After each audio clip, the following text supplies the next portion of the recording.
Irán ocupa los titulares de todo el mundo, conflictos crecientes, amenazas veladas, pactos oscuros y ambiciones nucleares que inquietan a las potencias. Pero hay algo que la mayoría ignora: la historia de esta nación ya fue escrita hace milenios. Su origen, y también su desenlace. Sí, Irán aparece en la Biblia desde el principio hasta el final, desde los relatos del Génesis hasta las visiones apocalípticas más temidas, pero lo hace bajo un nombre antiguo, uno que lleva consigo siglos de profecía y propósito divino: Persia. Persia no solo fue protagonista de liberación en el pasado, también será parte de una coalición destructiva en los últimos días. Las Sagradas Escrituras no solo narran cómo surgió esta civilización, sino que también anticipan su destino final, una alianza aterradora llamada Gog y Magog, que se levantará contra Israel, el pueblo de Dios, justo antes del fin, desde sus primeras raíces hasta su futuro más sombrío. Lo que muchos desconocen es que, antes de ser enemiga profética, Persia fue el instrumento que Dios utilizó para restaurar a su pueblo, reconstruir el templo en Jerusalén y cumplir con las visiones del profeta Daniel. Quédate hasta el final de esta historia porque estás a punto de descubrir una verdad que pocos se atreven a enseñar: el papel oculto pero decisivo de Irán en el plan eterno de Dios. ¿Estás preparado para comprender cómo una nación que hoy desafía al mundo entero está, sin saberlo, cumpliendo profecías pronunciadas hace más de 2500 años? Todo comienza en el libro de Génesis, cuando las aguas del gran diluvio retroceden y la humanidad recibe una nueva oportunidad. De sus 3 hijos, Sem, Cam y Jafet, nacerían los linajes que poblarían la tierra. Dios establece un nuevo comienzo y, desde allí, se revela el origen de todas las naciones, incluida Persia. Noé y su familia fueron los únicos sobrevivientes tras la catástrofe. En el capítulo 10 del Génesis se traza el primer mapa de las naciones, y allí aparecen 2 nombres que marcarán el futuro de Persia: Elam y Madai. Sus descendientes, los elamitas, ocuparon tierras fértiles y desarrollaron una civilización con poder y ambición. Madai, descendiente de Jafet, dio origen al pueblo de los medos, quienes habitaron en las agrestes montañas del norte, una región que hoy forma parte del territorio iraní. 4 reyes del este, entre ellos Kedorlaomer, monarca de Elam, unieron fuerzas para invadir Canaán. Fueron tribus guerreras, resistentes, independientes, conocidas por su dureza y su organización tribal. Su territorio montañoso forjaba hombres firmes y disciplinados. Madai es el ancestro directo del Irán septentrional, y según las escrituras, fue la primera nación en atacar al pueblo de Fe. Por otro lado, Elam, hijo de Sem, se estableció en el suroeste, cerca del actual Golfo Pérsico. La primera gran guerra internacional que aparece en la Biblia se narra en Génesis capítulo 14. Saquearon ciudades, tomaron prisioneros y entre ellos capturaron a Lot, el sobrino de Abraham. Elam no era una tribu débil ni insignificante, era una potencia, pero Abraham no se quedó de brazos cruzados. Con tan solo 318 criados nacidos en su casa, organizó una operación de rescate, persiguió a los invasores y los derrotó en una acción nocturna sorprendente. Recuperó a Lot, liberó a los cautivos y humilló a los reyes del oriente. Fue una victoria inexplicable para los hombres, pero clara señal de que ninguna fuerza del oriente puede prevalecer contra quienes cuentan con el favor de Dios. Las generaciones pasaron, y aquellos pueblos que en el pasado habían sido derrotados por Abraham no desaparecieron. Al contrario, crecieron en número, poder y ambición. Mientras tanto, los medos herederos de Madai se fortalecían en las montañas del norte, endurecidos por el clima y la batalla. Los elamitas, descendientes de Elam, prosperaron en las planicies del suroeste. Ambos compartían una tierra sagrada y antigua, la región oriental de la antigua Mesopotamia. Mientras los imperios surgían y caían como hojas en el viento, una fuerza silenciosa se preparaba en el corazón de Asia, el germen del imperio persa. 2 pueblos nacidos de patriarcas distintos, pero con destinos entrelazados. Al contrario, Dios ya la había elegido como herramienta de juicio, y también de redención. Uno cultivaba el poder en los valles fértiles, el otro lo forjaba entre la roca y el frío. Lo que comenzó siendo clanes familiares y aldeas dispersas,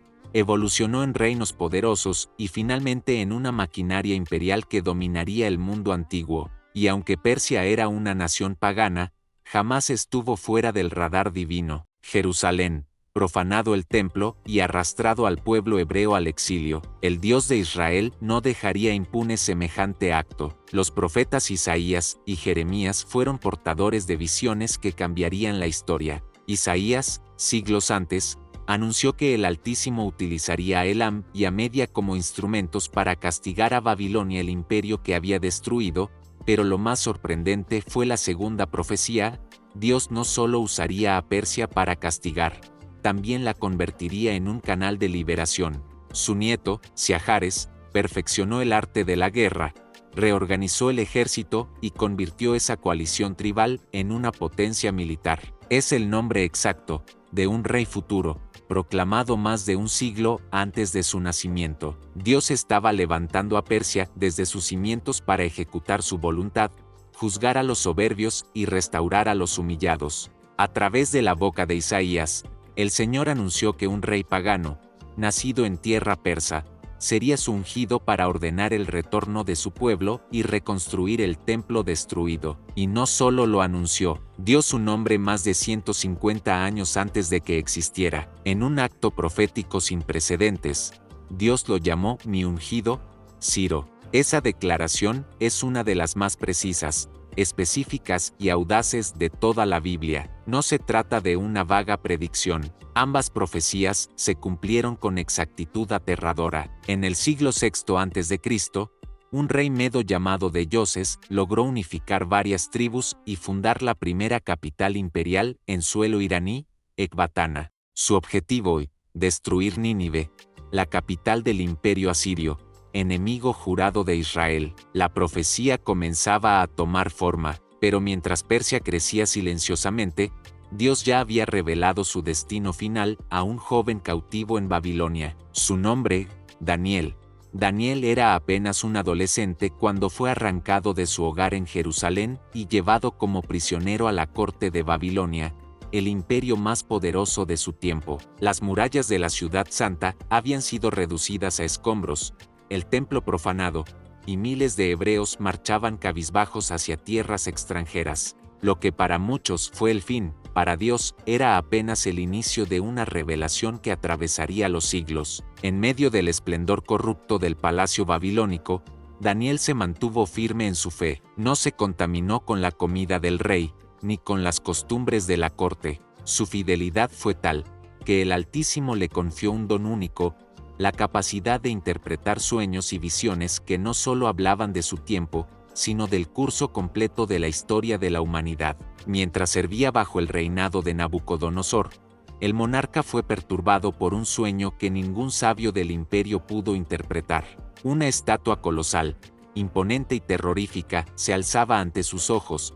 Su cabeza era de oro puro, su pecho y brazos de plata, su vientre de bronce, sus piernas de hierro y sus pies de barro mezclado con hierro. El rey, enfurecido por no obtener respuestas, exigió que alguien no solo interpretara el sueño, sino que también lo revelara sin haberlo escuchado antes. Nadie podía hacer tal cosa, excepto Daniel, quien fue llevado ante el trono con la autoridad del cielo. Con serenidad, el joven hebreo reveló el sueño del rey palabra por palabra, y luego lanzó una declaración que cambiaría el rumbo de la historia. Pero tras ti se levantará otro reino, inferior al tuyo, simbolizado por el pecho y los brazos de plata. Tú, oh rey, eres la cabeza de oro. Ese metal plateado no representaba una sola nación, sino dos brazos unidos en un solo cuerpo, medos y persas, entrelazados, pero no iguales, porque el brazo persa, aunque surgido después, sería más fuerte y tomaría el control. La visión era clara: Babilonia caería, un nuevo imperio, escogido por Dios, ocuparía su lugar. Pero el Altísimo no se detuvo ahí. Le mostró a Daniel otra visión aún más impactante. Una a una, esas potencias serían absorbidas por el avance imparable del nuevo imperio. En ella, desde las aguas del caos, surgían 4 bestias monstruosas, cada una representando un imperio. La segunda era un oso enorme, alzado de un costado, con 3 costillas entre los dientes, y desde el cielo tronó una orden escalofriante. El momento profetizado había llegado, pero la conquista no fue como las anteriores. Fue un acto inesperado, lleno de símbolos divinos. Levántate y devora mucha carne. Ese oso era el símbolo de la unión medo-persa. Estaba inclinado hacia un lado porque Persia dominaría sobre Media. Las 3 costillas representaban sus conquistas más temidas: Lidia, Babilonia y Egipto. Cada detalle de esa visión se cumpliría con exactitud pasmosa. Ciro, el joven príncipe persa, conquistó Media, unificó reinos, formó el imperio medo-persa y lo convirtió en la mayor potencia geopolítica de su tiempo. Finalmente, puso sus ojos sobre Babilonia. Una noche, mientras el rey Belsasar, nieto de Nabucodonosor, celebraba un banquete desmedido, rodeado por 1000 nobles y mujeres, ocurrió lo impensable. Embriagado por el poder y el vino, mandó traer los vasos sagrados que su abuelo había robado del templo de Jerusalén. Aquellos objetos consagrados a Dios fueron utilizados para brindar en honor a dioses paganos de oro, plata, bronce, madera y piedra. Y entonces, en medio del desenfreno, una mano invisible apareció, escribiendo palabras misteriosas en la pared del palacio real. Silencio, temor, terror absoluto. Los sabios no comprendían lo que aquellas palabras significaban. Mené, Mené, Tekel, Parsin. El corazón de Belsasar se paralizó. Nadie supo interpretar el mensaje, hasta que llamaron a Daniel. El profeta se presentó sin temor, anciano ya, pero con la misma unción que lo había acompañado desde su juventud. Miró al rey con solemnidad y dijo: tu reino será entregado a los medos y los persas. Tu reino ha sido contado y puesto fin. Has sido pesado en balanza y hallado falto. Y mientras las palabras eran pronunciadas, la profecía se cumplía en tiempo real. Esa misma noche, los ejércitos de Ciro el Grande, el rey persa, anunciado por Isaías más de 150 años antes, ya habían desviado el curso del río Éufrates, y entraban en silencio por el lecho seco. Las puertas de Babilonia no estaban cerradas. Dios mismo las había abierto. Belsasar fue asesinado, el trono de Babilonia cayó, y Persia, levantada por Dios, se convirtió en la nueva potencia que gobernaría el destino de los hebreos. Después de 70 años de exilio y lamento junto a los ríos de Babilonia, el pueblo judío fue testigo de lo imposible.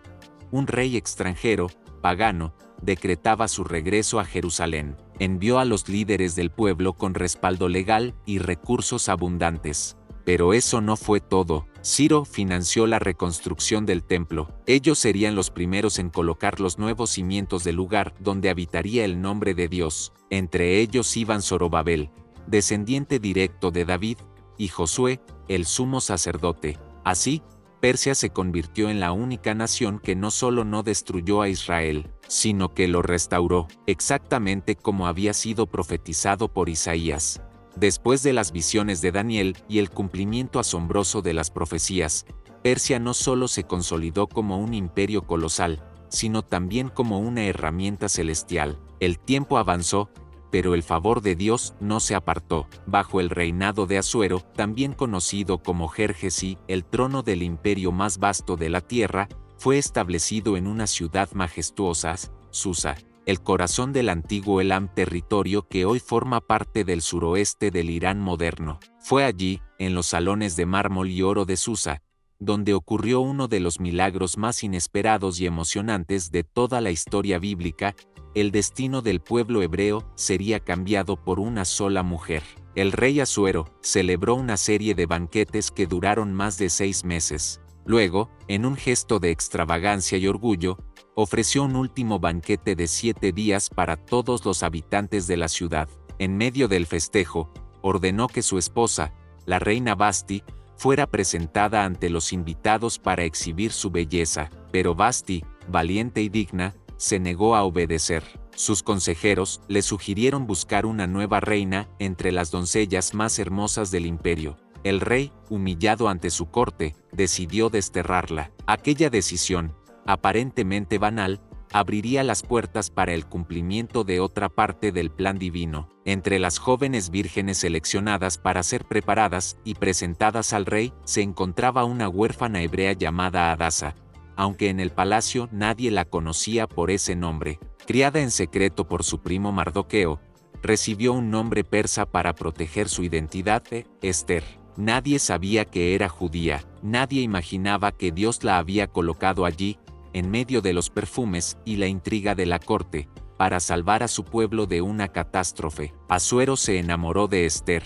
Su gracia, su belleza y su sabiduría la hicieron destacar entre todas. Fue coronada reina de Persia, sin que el rey supiera que acababa de unir su destino al de una descendiente de Abraham. Pero donde Dios obra, el enemigo también conspira. Desde las sombras del palacio emergió un personaje siniestro, Amán, descendiente de los amalecitas, enemigos ancestrales de Israel. Elevado a una posición de poder solo por debajo del rey, exigía que todos se postraran ante él. El rey, ignorante del trasfondo, selló el decreto con su anillo real. Mardoqueo, firme en su fe, se negó a inclinarse. Amán, enardecido, no quiso solo vengarse de Mardoqueo, su odio se tornó en genocidio. Convenció al rey de que existía un pueblo peligroso, disperso, con leyes distintas y costumbres extrañas. Le propuso exterminarlos a todos, hombres, mujeres, niños. En menos de un año, todo hebreo en el imperio debía morir. El caos se extendió como un manto de sombra entre los judíos del imperio. Mardoqueo, al conocer el decreto, rasgó sus vestiduras, se cubrió de ceniza y salió por las calles llorando con amargura. Sabía que el tiempo era breve, sabía también que la única esperanza se encontraba tras los muros del palacio, a menos que el rey extendiera su cetro como señal de clemencia. En Esther, envió un mensaje urgente a la reina, revelándole el edicto de muerte y suplicándole que intercediera ante el rey. Pero había un problema. Nadie podía entrar a la presencia real sin ser convocado. Quien lo hiciera, moría al instante. Había sido puesta allí por Dios, no por privilegio, sino por propósito. Esther dudó. El peso de su responsabilidad era abrumador. Su vida estaba en juego, y al final de ese tiempo, decidió presentarse ante el rey, aun si eso significaba su muerte. Dijo con firmeza, pero entonces llegó la frase que cambiaría todo, pronunciada por Mardoqueo: ¿quién sabe si no has llegado al trono precisamente para un tiempo como este? Y en ese instante, Esther comprendió que no era reina por casualidad. Convocó un ayuno de 3 días. Ni ella ni sus doncellas comerían ni beberían. Amán, presa del pánico, suplicó por su vida. Pero era tarde. Si he de perecer, que perezca. Con el corazón temblando pero los pies firmes, Esther se vistió con su atuendo real y caminó hacia el trono. Y entonces, el cetro fue extendido. El salón se llenó de un silencio expectante.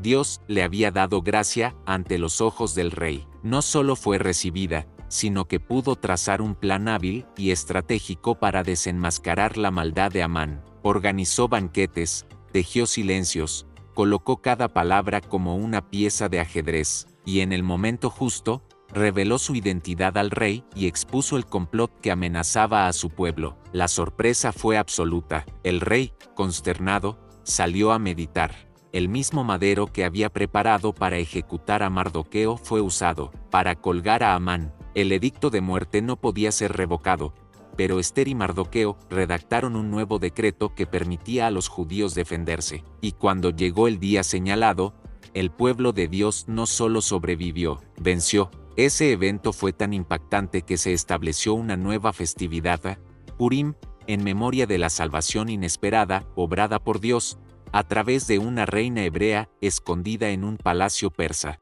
Después del milagro en Susa, Persia pareció desvanecerse de la escena principal de las escrituras. Los siglos avanzaron, los imperios cambiaron, y Roma pasó a ocupar el centro del poder político. Pero el silencio de Persia no significaba su olvido. Dios no había terminado con aquella nación. Pasaron 500 años. El mundo esperaba, en una calma tensa, el cumplimiento de una promesa antigua, el nacimiento del Mesías. Y entonces, Persia volvió a aparecer.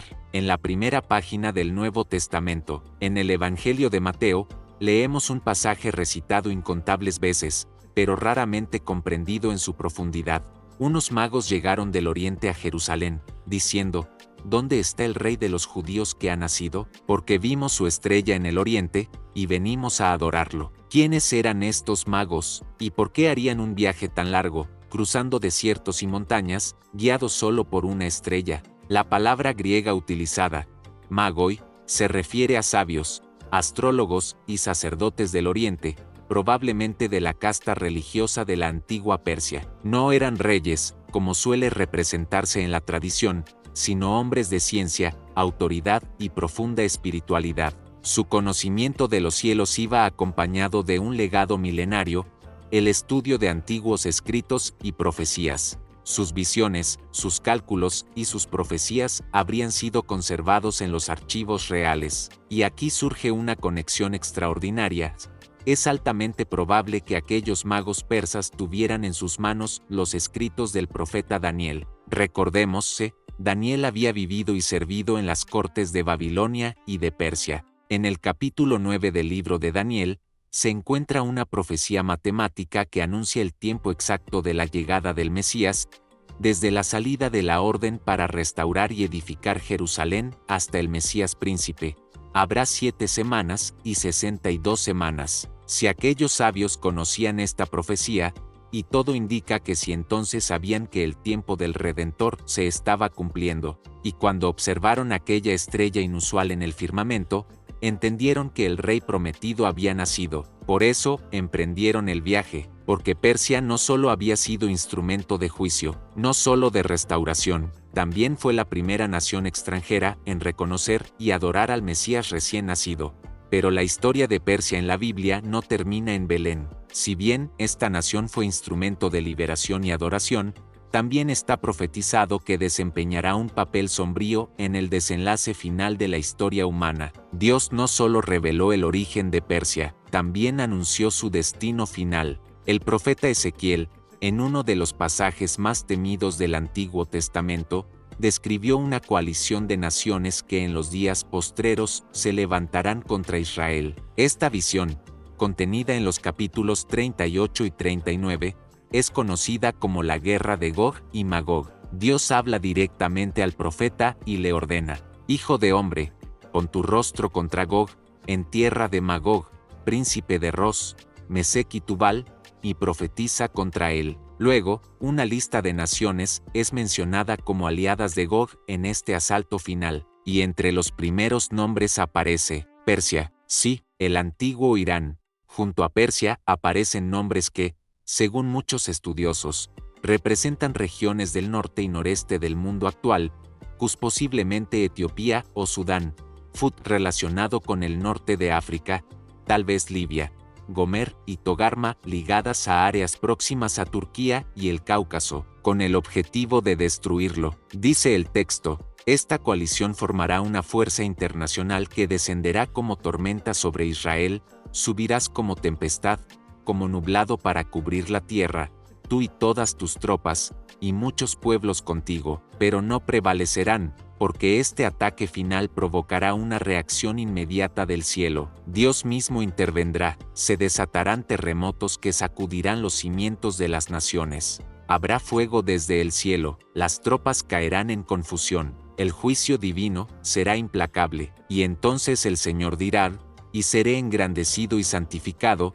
y seré conocido ante muchos pueblos, y sabrán que yo soy el Señor. Las armas serán quemadas por 7 años. Los ejércitos enemigos serán reducidos a ruinas, los cadáveres cubrirán los campos, y el nombre de Gog quedará sellado en la historia como sinónimo de rebelión y castigo divino. Persia, como parte de esta alianza, tampoco escapará al juicio. Aquella nación que en el pasado fue canal de redención, en los últimos días será adversaria profética, no porque Dios la haya olvidado, sino porque una vez más se levantará contra su voluntad y contra su pueblo. ¿Será destruida Persia para siempre? ¿No tendrá oportunidad de redención? ¿Es su juicio el final absoluto? Las Escrituras, con su sabiduría eterna, nos ofrecen una respuesta sorprendente y desconcertante. Mucho antes de que Ezequiel anunciara la guerra de Gog y Magog, El profeta Jeremías ya había recibido una palabra específica sobre Elam, uno de los pueblos fundadores del antiguo Irán. En un pasaje casi olvidado, Jeremías proclama: «He aquí que yo quebraré el arco de Elam, la parte principal de su fuerza, pero acontecerá en los últimos días que haré volver a los cautivos de Elam, dice el Señor». Esta profecía contiene dos capas entrelazadas: primero, juicio; luego, restauración. Dios declara que quebrará su arco, su capacidad militar, su soberbia nacional, pero también promete que en los últimos días, justo cuando todo parezca perdido, Él restaurará a Elam. Esto cambia todo, porque revela que, incluso en medio del castigo, el corazón de Dios no deja de latir por la redención. El Irán que un día fue redentor, enemigo y juzgado, también será restaurado si decide volver al Señor. En el libro de Zacarías capítulo 14, leemos una visión futura: «Y acontecerá que todos los que sobrevivieren de las naciones que vinieron contra Jerusalén subirán de año en año a adorar al Rey, al Señor de los ejércitos, y a celebrar la fiesta de los tabernáculos». Entre esas naciones, podría estar Elam, podría estar Irán, aquel que alzó su mano contra Israel, podría levantarla en adoración al Rey de Reyes. El Dios eterno no se deleita en la destrucción, sino en la restauración. El Irán que hoy aparece en los titulares internacionales, envuelto en conflictos, amenazas nucleares y alianzas oscuras, es el mismo Irán que, según la Biblia, aún tiene un capítulo pendiente en el plan de Dios. Y al final, restauración, porque el ciclo profético se repite: creación, redención, caída, juicio. Desde las primeras páginas del Génesis hasta las visiones estremecedoras del Apocalipsis, Persia estuvo allí, en silencio, pero presente, como semilla, como espada, como bálsamo, y como advertencia. Fue nombrada cuando las aguas del diluvio retrocedieron y Noé repobló la tierra. Fue potencia cuando Abraham rescató a Lot. Fue juicio cuando Babilonia cayó. Fue restauración cuando el templo fue reconstruido, y fue adoradora cuando los sabios del Oriente reconocieron al Mesías. Y ahora, al acercarnos a los últimos días, volverá a estar presente. Pero la pregunta más importante no es qué hará Persia, sino, ¿dónde estás tú en esta historia? ¿Crees que el Irán moderno está cumpliendo hoy su papel profético? ¿Ves en los titulares actuales señales de las antiguas profecías activándose en silencio? Déjalo en los comentarios. Bendiciones. Y si quieres que sigamos explorando cómo los eventos actuales están conectados con las profecías bíblicas, dale like, comparte este video y activa las notificaciones. Así sabremos que debemos continuar revelando más misterios que se están cumpliendo ante nuestros ojos. Y si quieres ir aún más profundo, haz clic en el siguiente video: las 7 claves de Daniel para identificar al anticristo.